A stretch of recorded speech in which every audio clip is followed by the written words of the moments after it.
Welcome to today's video. This is a B1 level lesson.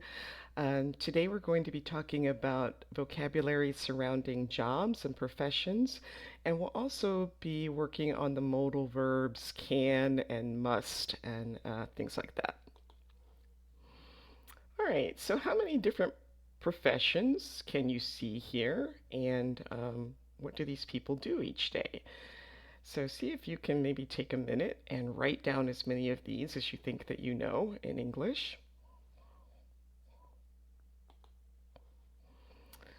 And here's a table displaying the number of people who feel satisfied in their job. And these are the percentages of people who find their jobs rewarding. So just take a few moments and look at this table and then see if you can answer the questions. So who likes their job the most? Well, the surgeon, 80% of surgeons are very satisfied with their jobs. Who likes their job the least? We have the kitchen assistant, only 22% of those people are satisfied. And then think about some other professions. Maybe guess the percentage of hairdressers that find their jobs rewarding, or people like gardeners, professors, and farmers. All right, so now you're going to match each image to a text. So again, you can pause the video, try this on your own, and then restart when you're ready to check your answers. Okay, so working outdoors can be quite challenging, but most of the time I love it. Well, that would be picture B. I like to work for myself. I don't want to work for a company. That would be picture D. I earn a good salary and my job is permanent. This is very important to me. That would be picture A. And my job is worthwhile. It's a useful job. I think teaching is very important. That's picture C. All right, so what makes people happy in their jobs? So overall, it says 75% of people who work in the medical profession feel their jobs are rewarding because they have the chance to help people. Although 90% of primary and secondary school teachers are unhappy with their salaries, 65% of them think that they make a difference in children's lives. And 65% of people who work from home are happy with their jobs compared with only 55% of people who have to travel to work. All right, so here are a few statements about work satisfaction. So take a few moments to read through these and then we'll answer the questions. So only 40% of people who often work outdoors are satisfied with their jobs. Self-employment can bring happiness. On average, 70% of people who work for themselves find their jobs fulfilling, compared to only 60% of people who work for others. 75% of employees who think their jobs are worthwhile earn at least 60,000 US dollars a year. And satisfaction levels are generally higher at smaller companies. 63% of employees who work for small businesses are happy at work. So think about people that you know, and do any of them fall into these categories? Do they work outdoors? Do they have worthwhile jobs? And do they work for large or small companies? So would you like to do these jobs? Why or why not? And we have this rating line. That's from very unsatisfied to very satisfied. So just think about each of these positions and maybe mark on the line where you would fall with each of these, and then think about why or why not you would be satisfied or not with these jobs. And then here are a few more statements about work satisfaction. Job security is an important factor in determining how satisfied employees feel with their jobs. 76% of satisfied employees have permanent positions. 74% of people who describe their jobs as challenging also find their work satisfying. And 60% of people who say they are bored at work say that this is because they have to do the same thing every day. So again, think about your family and friends. Do they have permanent or temporary jobs? Do they get bored easily? And do you like challenging or difficult tasks? All right, so there are different types of vets for different types of animals. Here we have like zoo animals, pets, and farm animals. And do you think this would be a rewarding job? And what do you think vets like about their job and what motivates them? All right, so Tanya talks about what you have to do to become a vet. You're going to listen to Tanya. She mentions several things that you have to do to become a vet.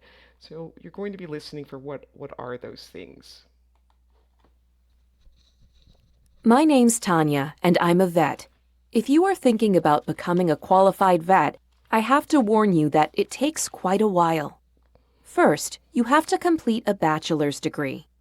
At this stage, you don't have to specialize in animal science, but you need to study something science-related. My degree is in biochemistry. After you've finished your bachelor's degree, you have to take a 4-year course to become a DVM, or Doctor of Veterinary Medicine. After you've completed your DVM, you can't start looking for a job straight away. You still have to pass one more long, difficult exam before you can get your license. All right, so the things that she mentioned, you have to get a bachelor's degree in a science-related field. After that, you have to do a 4-year Doctor of Veterinary Medicine course. And then you have to pass an exam in order to get your veterinary license. All right, we're going to listen again and this time fill in the blanks. My name's Tanya, and I'm a vet. If you are thinking about becoming a qualified vet, I have to warn you that it takes quite a while. First, you have to complete a bachelor's degree. At this stage, you don't have to specialize in animal science, but you need to study something science-related. My degree is in biochemistry. After you've finished your bachelor's degree, you have to take a 4-year course to become a DVM, or Doctor of Veterinary Medicine. After you've completed your DVM, you can't start looking for a job straight away. You still have to pass one more long, difficult exam before you can get your license. All right, so have to. We're going to review the use of have to and don't have to. We use have to show that something is necessary. You have to complete a bachelor's degree if you want to become a vet. Cindy has to study at least 3 hours each day. We had to leave at 7 p.m. to take a taxi to the airport. We use don't have to show a lack of necessity. You don't have to finish your homework tonight. You can do it tomorrow. He doesn't have to come to the meeting today because I spoke to him yesterday. All right, so here are just some more examples. I have to clean the house. You have to eat more fruit. He has to do his homework. She has to exercise. We have to go to school. They have to drink more water. And then don't have to. I don't have to go to school today. You don't have to work tonight. He doesn't have to go to the meeting. She doesn't have to eat breakfast. We don't have to go to the lesson. They don't have to cook dinner. And if you notice the pronunciation of have to and has to, native speakers generally run these two words together, so it comes out sounding like something like have to or has to in daily speech. So just be aware of that. When you're listening to a native speaker, that's what they're actually saying. All right, so now complete the sentences with the correct form of have to. You can pause the video, try that on your own, and then restart when you're ready to check your answers. So I want to become a doctor, so I have to study for at least 6 years. Sammy failed his exam. He has to study harder study hard next semester. You have to come to the meeting at 4 p.m. Oh, sorry. No, you don't have to come to the meeting tomorrow. It's not necessary. Last week, now this is last week, so we need to use the past tense. I had to work late every night. I had a lot of work to do. I'm sorry, but we have, have to leave now. We have to catch a plane in 2 hours.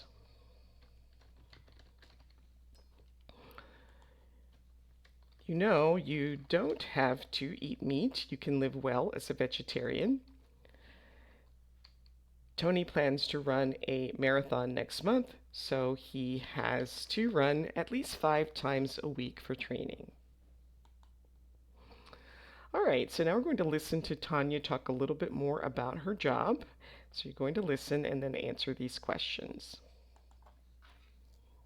Like most vets, I treat household pets at a veterinary clinic, but you don't have to work with small animals. If you prefer, you can specialize during your studies, and then you can work on a farm or in a zoo. All right, so what kind of animals does Tanya look after? She said household pets. What does she say about small animals? She says you don't have to work only with small animals, but if you want to work on a farm or in a zoo, you would have to specialize in treating those kinds of animals. We use can for permission. We can also use can to show that you are allowed to do something. So dogs can play in this park. Dogs are allowed to walk here. Dogs can't go on the beach, and dogs aren't allowed on the beach. You can also use can for ability, as in my dog can run very fast. Okay, so now we're going to match each image to a text. You can't swim here, it's dangerous. The water is shallow, so you can't dive. It's 5 p.m., so you can visit Mary. And the doctor is ready, you can go into her office now. So the water is shallow, so you can't dive. It's 5 p.m., so you can visit Mary. The doctor is ready, you can go to her office now. And you can't swim here, it's dangerous because of the crocodiles. And then must and have to have similar meanings. In modern North American English, must is used mostly for written rules. So all visitors must report to reception. So when speaking, people generally use have to. You have to fasten your seatbelt before the plane takes off. And in spoken English, must is strong. It is often used by people in authority. You must show your passport and boarding pass at the gate. Must not is rare in North American English, but it's used a lot in British English. Remember that we use can't to say that something is not allowed. You can't drive down this street, but in British English, people will often say you mustn't drive down this street. Today, must not is not used much in North American English. So we're going to listen to Tanya continue to talk about being a vet, and then you'll answer these questions, true or false. Every day is different. I usually arrive at the clinic at 8:30 a.m. so that I can plan my day. If I don't have to see any emergency patients, I check on our inpatients first. Then I usually have time for a cup of coffee before my first appointment at 9 a.m. Sometimes the day starts with an emergency, like a dog that's been in a road accident. To sum up, I spend each day treating sick and injured animals. I can't say that my life is glamorous, but I can say that I love what I do. It's incredibly rewarding. All right, so she usually arrives at the vet clinic at 8:30 a.m. That's true. First, she checks on the animals already in the clinic. That was true. Every morning she has to treat a dog that has been in an accident. That's false. She just said sometimes, not every morning. And her job is rewarding. That is true.